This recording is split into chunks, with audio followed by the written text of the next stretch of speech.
it's the Lawn Gnome, and welcome to the final installment of the 2019 series A Lawn Gnome's Guide to live streaming. So if you're new to my channel, welcome. It's a pleasure to have you, and I really hope that all of you who are returning really took a great deal of stuff away from these videos, because live streaming, at least in my opinion, is the future of where YouTube is going, provided that they give us the technology to assist us and make sure that we do this. But the community is so strong now thanks to this opportunity that we have here, and the more of us that know how to do this, the better off this community is going to be, and the more people are going to want to join. So guys, after all of this hard work, it's showtime. It is time to get your live stream up, and you're ready to embrace your collaborators and the people that are going to be watching.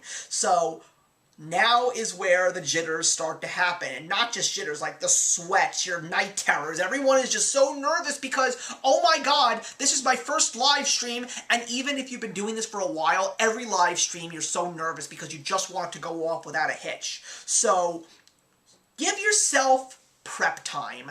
Tell your friends that you're going to be working on this live stream with, that I'd like to get together with you guys in the Google Hangouts on the events page, maybe an hour or maybe an hour and a half before we officially go live, because you want to make sure the technology works. You want to make sure that everybody in the collaboration for the live stream has their technology and their browsers up to date. You don't want anything to go off without a hitch, because you don't want anything to be disrupted, because if something, God forbid, does happen, you want to make sure that there is enough time to reach for your plan B or try and make sure that everybody else is ready to go. So don't be afraid to give that opportunity out to your friends. There's nothing wrong with starting your live stream early, because you just want to make sure that everybody is going to have a good time and everyone is ready to go.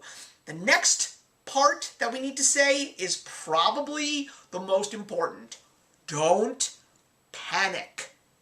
Just remember that things happen and everything happens for a reason.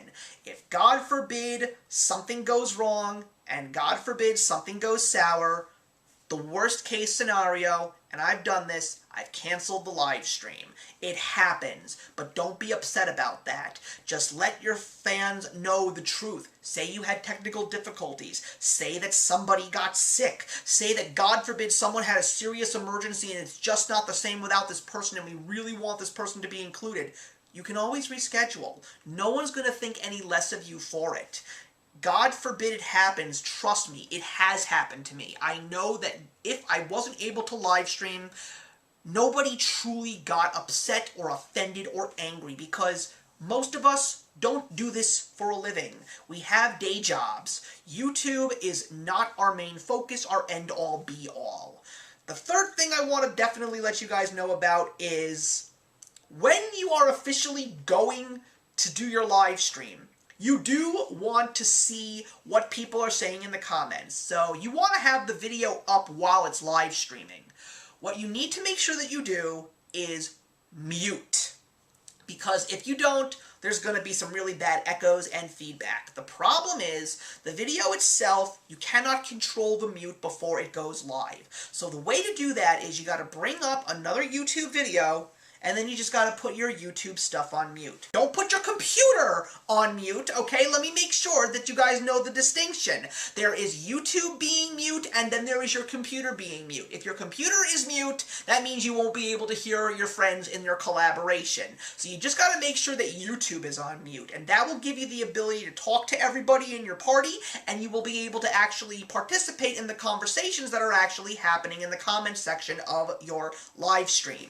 Also know how to set up your screens. There is a method called the snap screen, and that basically gives you the ability to drag your screens until they lock and you can actually get your screens side by side. Now, if you are fortunate enough to have multiple screens, things will be very easy for you. But I would say keep your Twitter on one side, so you can let your people who are watching know that you are live, and keep promoting even while the live stream is going on, saying, hey, we're 30 minutes in, please come join us. Have the comments and the YouTube video itself during the live stream on the other side, and keep your video feed in the middle.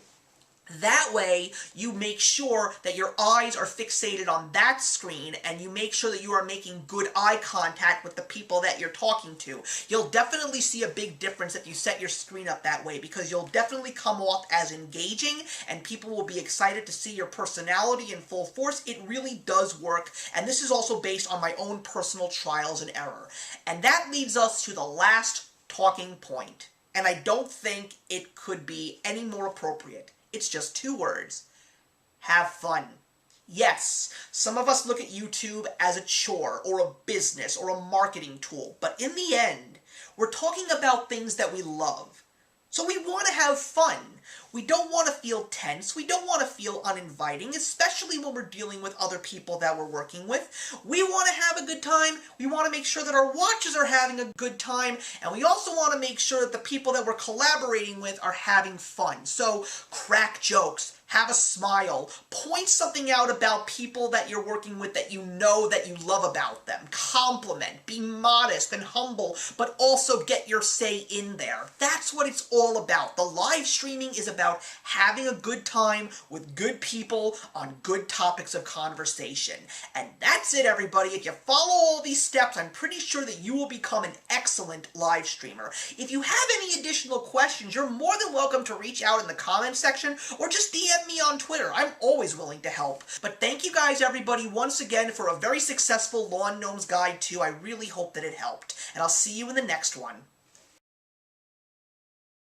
Hey, thank you so much for stopping by my channel today. If you're new here and want to see more of what my channel has to offer, please click on the link to my last video, or hit that subscribe button to be kept up to date with all of my uploads. Content of all sorts is posted here quite often, so trust me, you do not want to fall behind. I will see you in the comments, and actions speak louder than words.